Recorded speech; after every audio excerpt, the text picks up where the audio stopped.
All right. We're back again for another episode of The Marvelous Minute. And today's topic is, how can I gain more time? How can I be super productive? Well, the first way that you can think through what purchases you are making, and are they necessary? You know, the great philosopher, my 85-year-old father, Herman LeBlanc, said, boy, that's whenever I know something profound was going to be said. He'd always started with, boy, you can't live a champagne lifestyle on Kool-Aid money. Now, it was a funny thing, but maybe it's something we should think about today. Are you trying to live a champagne lifestyle on Kool-Aid money? Be honest. Are you driving a certain car, or living in a certain neighborhood, or buying certain items to look a certain way to impress a certain amount of people?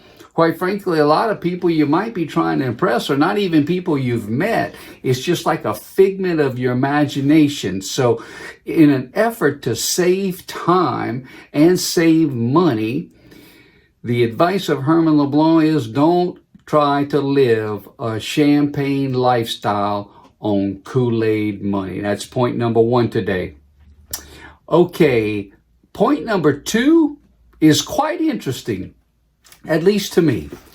Do pet or feed an animal every day.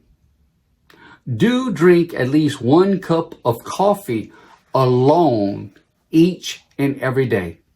So we want to feed an animal. We want to pet an animal. Well, why do we want to do that? You know, it's something about the human spirit. Literally right now while I'm recording, I have my French bulldog that's laying here on the floor, and he's not making any noise. He just wants to be near daddy. And on Tuesdays and Thursdays, Bo has office hours. From Tuesdays and Thursdays from 10:30 to 2:30. And so he's got to work for his dog food.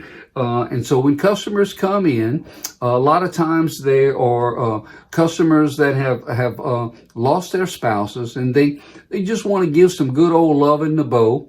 And they certainly talk to us, but quite frankly, I think that some of them are planning to show up on Tuesdays and Thursdays because that's when they know they're going to see Bo. Well, there's something about compassion. There's something about love as it relates to a pet. There's something about that unconditional feeling whenever I do see him after I've been gone a couple of days, speaking out there, or planes, trains, automobiles, whatever.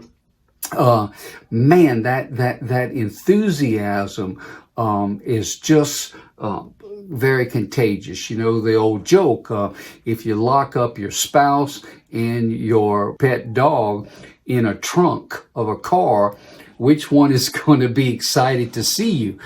Well, it's probably not going to be your spouse, right? But so I believe we miss something in our day if we don't pet or feed an animal. In my my office here, I have a squirrel feeder that I literally put it at eye level, that I can look out the window eye level, and I see when the when the squirrels go eat their squirrel corn. And that is so inspirational for me, because if I'm on a Zoom call or a long conference call, just looking out in nature does something for me. I don't own any cats, but I feed 6 or 7 cats, only to find out recently I also feed a 14-pound raccoon that I didn't know I was feeding, because the raccoon comes and eats the cat food. And he's 14 pounds, and he takes his time and walks across. I saw him about 2 or 3 weeks ago, 4:15. He walks across my driveway. He doesn't even wait till nighttime. When he's hungry in the middle of the day, he'll come in the middle of the day and eat. So that adds to your quality of life. When I play golf on the weekend, it's more than just golf. It's more than just spiritual time with my dad. You know, looking at that nature really changes me, and I spend time on that. On the 17th hole this past Sunday, at the top of a perfect cypress tree, at the apex of that cypress tree was what? A huge white egret that was sitting up there, so beautiful, with the backdrop of that green, dark green cypress. And it was a blessing to me. I took a picture of it. That picture can help me go back to that moment. How about you? What are you doing right now to make sure every day you pet or feed an animal? I hope this message has been a blessing to you.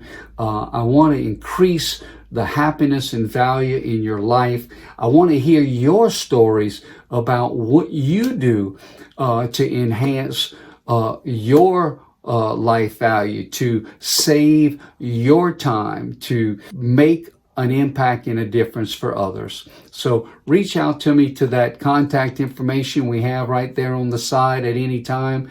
I wish you peace. I wish you love. And as always, I sign off by saying, I wish you a hot bowl of gumbo. This is Marvin LeBlanc. Bye-bye.